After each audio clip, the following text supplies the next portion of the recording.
Pas essayer d'être à 120% un jour et puis le lendemain t'es plus qu'à 80%. Parfois tu peux sortir du cadre et tu peux être à 90% ou à 80% parce que tu fais la fête avec des amis et c'est ok.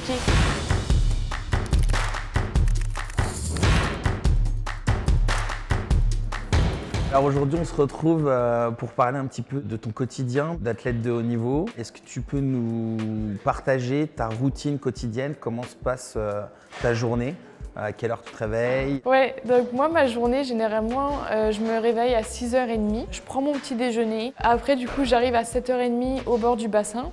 Et là, je pars pour 30 minutes d'échauffement, réveil musculaire. Je fais souvent des petites pauses de yoga, des exercices de respiration, etc. Et puis là, je pars pour le premier entraînement de 8h à 10h. J'enchaîne avec la musculation et puis je prends mon deuxième repas de la journée, du coup le midi. Et après, je repars à 16h30 pour le deuxième entraînement de la journée.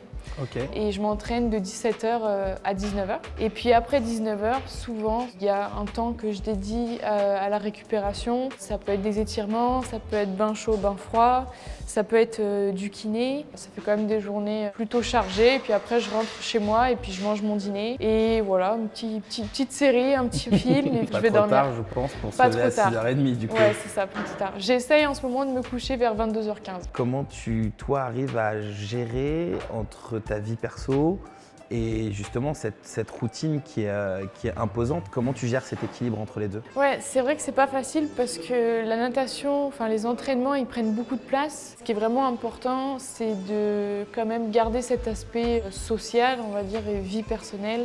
Et moi, vraiment, je le mets en compte comme un aspect de ma récupération parce que ça me permet vraiment de décompresser quand je suis avec mes amis, de penser à autre chose. Quel conseil tu pourrais te donner sur une stratégie pour obtenir justement des résultats tout en restant focus sur ces objectifs? Je pense que c'est déjà d'avoir une très bonne organisation, une vue d'ensemble de sa semaine. Aussi, voilà, être consistant dans sa routine. C'est quand même toujours plus facile de reproduire toujours la même chose. Pas essayer d'être à 120% un jour et puis le lendemain, tu n'es plus qu'à 80%.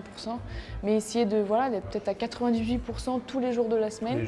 Et puis, comme je dis, parfois, tu peux sortir du cadre et tu peux être à 90% ou à 80% parce que tu fais la fête avec des amis et c'est ok. Comment tu as réussi à créer cette habitude de discipline? C'est qu'une habitude, par exemple, ça se crée à partir de 21 à 60 jours, qu'il y a beaucoup de gens qui ont du mal justement à créer des habitudes. Une fois que ton corps il a intégré que c'est quelque chose de positif, et ben après, généralement, tu veux plus trop en sortir. Si une routine, elle te fait du mal, alors il faut plus la faire.